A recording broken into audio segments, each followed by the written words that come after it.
Hey everyone, Mr. Happy here, and in this video we're going to be discussing the latest news regarding Dissidia Final Fantasy NT. The monthly livestream happened for December, and with it came a bunch of information not related to new characters in the game. If you missed last month's update with Noctis's official reveal for the 2-year anniversary of the arcade version, we know there are not going to be any more character reveals before the game itself actually comes out, or at least any character reveals that may or may not happen will be for the DLC that comes out after the January release. In this livestream they instead focused on the different game systems, including how the story will be told, the treasure system, the shop system, the different cosmetics you can get, the opening cutscene, as well as the various progression systems that you'll be able to use to access all of these different things. Among the things catching the most attention is the opening cutscene to the game. When you first boot up the game, this will be the thing you see before the Dissidia start screen. In my own opinion, this is not a great opening cutscene to start with. It's too fast, it has too many cuts, and it was hard for me to actually enjoy it. Some of the scenes from it are actually ripped right from the earlier Dissidia games, which for me is kind of a nice callback, but I personally had to watch it on 0.75 speed on YouTube, and I am going to be slowing it down just as background for all the news we're going to be going over in this video. I'd recommend that you do the same playing it at reduced speed, even if the FPS doesn't exactly line up with what you'd expect out of a quality product. On top of the opening cutscene, in order to show off how the story is going to work in Dissidia Final Fantasy NT, they also showed the first cutscene that you can unlock in the game, which features Noctis, Lightning, and Warrior of Light. I'm not going to show the whole thing here. It's better if you just go watch it separately. It's available on the PlayStation YouTube channel, and it actually has the English voices. There's one with the Japanese, one with the English, but I'm going to link the English one in the description of the video, along with the opening cutscene. So first up, for the different systems of the game, we have the online and offline battle modes. Now, Dissidia Final Fantasy NT at its core is a 3 versus 3 team battle system, and those are going to be the main means of engaging in combat. I know a lot of people are asking, will there be a 1v1 mode? Will there be a 2v2 mode? Well, you'll be able to use custom matches for those. I don't know if those will be available at launch, but with those you'll be able to do 1v1 or 2v2, but if you ever desire to play a normal match, it is going to be a 3v3. So I wouldn't consider the custom matches for 1v1 and 2v2, I wouldn't consider those to be a main part of the game. That's mostly just to set up custom matches between you and friends for, scrims or just to have fun or something like that. But it's meant to be 3v3.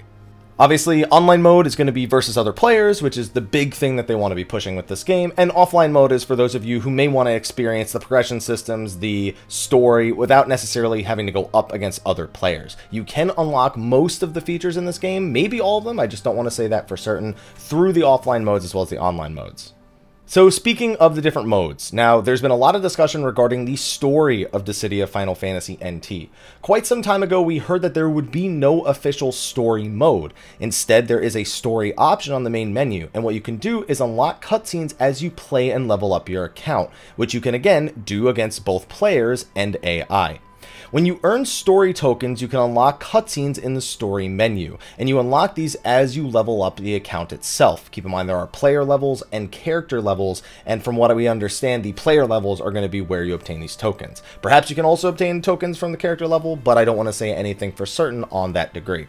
So you can choose to unlock them gradually. Maybe every time you gain a player level, you go and watch a cutscene or two, depending on how many you unlock. Or maybe you just play 20-30 hours, get a bunch of these tokens, and watch all the cutscenes at once. It's up to you. So the next system could be a controversial one, but we don't have all the information we need on it yet, so please keep your salt at bay. The next system is the treasure system, and this is a loot box style option that gives you 3 random items from the shop. Before I go any further, I should explain what the shop is. The shop is a place where you can buy anything that appears in the treasure system directly. And the shop uses gil, which we do know is earned from just playing the game like normal. So it's in-game currency, allows you to purchase any item from the treasure system directly. This ensures you don't actually ever need to use the treasure system to earn items, especially if you want select items.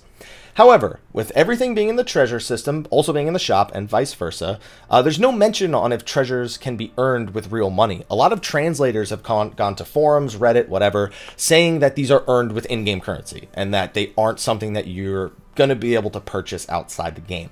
We don't know that for a fact. Translations can be off. It could be something that's just not in the build that they showed us, but I'm going to wait for a confirmation from Square Enix regarding this treasure system, if it's actually an option for people who want to spend money or if it's just something that is there to give you additional chances or an additional reward for leveling up your account or a character or something like that. It is worth noting a couple things. One, there was no purchase currency option anywhere in the build that they showed during the live stream, so that's a little bit reassuring, but like I said, that can always change. The other thing is that all these items are purely cosmetic. There's no power that you can earn through the treasure or shop system, so even if the treasure itself has some sort of like paid gacha style thing, A, you don't need it because you can buy everything in the shop, and B, it wouldn't provide any power. I think that if you're going to be able to purchase them directly with in-game currency, it personally doesn't really make sense to me to then make the gacha style system the paid thing. If anything, you would expect them to do it the other way around, where the treasure system's earned in-game, and to get things directly, you'd have to purchase them. That would make more sense to me, but who knows? You know, anything could happen with this. So I'm just going to say it's not paid, or doesn't look like it's a paid thing yet, but I just wouldn't put it past them with all the trends that have been going on. But maybe with the trends that have been going on lately, they'll be like, yeah, we don't want to do that. Just make it an in-game thing. The big thing they spent the most time showing off, other than just playing the game itself, was probably the customized menu. And this allows you to fully customize both your profile and the individual characters that you can choose to play as. So this keeps track of story tokens, which I mentioned earlier, guild, treasure tokens, time played, as well as your player level, your individual character levels, the EXP you need to next level, your online performance in solo queue or with 2 friends in a party of 3, basically, and even your offline class, which it actually keeps track of for some reason. You can edit player icons, you can actually choose which BGMs you want to listen to, or if you want to even have BGMs on when you're playing the game. You can use the original arrangements or the newer orchestrated arrangements, so you can listen to whatever you want when you're fighting. You have player titles, which you can unlock via various ways in the game. You have the ability to customize the appearance and settings for every individual character you can play as. Every individual character has their own leveling system, which we assume will come with more rewards, hopefully things that allow you to unlock like costumes and skins for your character. You can modify the 2 EX skills that you bring. If you've played the beta, you may remember that we were all locked to 2 EX skills per character. Any character can take any 2 EX skills. Those can be things such as Mighty Strikes, Regen, Gravity. There's a whole bunch of different effects you can choose between. You can even set your different taunts or lines, which again, you can get in the shop or through the treasure system, plus you'll have a few default ones. So ultimately, Dissidia looks like it's rounding out well. We still need answers on the treasure system, and we don't know how long it will take to unlock all of the tokens to actually experience the whole story. The first cutscene was kind of endearing, in a sense, seeing Noctis brought into all this. And it does shed light that it does shed a similar light on the story that was also shed in Dissidia Opera Omnia, which is a mobile game that came out in Japan quite some time ago. We have to see how closely the story for Dissidia NT follows the story of Dissidia Opera Omnia, because if it does, it's going to be very interesting. I'd say more interesting than the previous Dissidia games, which were, you know, they were interesting, but they were very, I don't know the right word for it, cliched? In a sense. I'm sure this one will be super cliched as well, but I don't know. I like the direction Opera Omnia took it with Materia and Spiritus, and I hope that the main game takes it in a similar direction. But anyway, that's going to be a wrap for this video. Thank you so much for watching, and hopefully you guys are keeping up on all the Dissidia news that's coming up. The game comes out in less than 2 months, and I'm looking forward to it. Just need to know about that treasure system real quick. Just want to know so I can report on that real quick.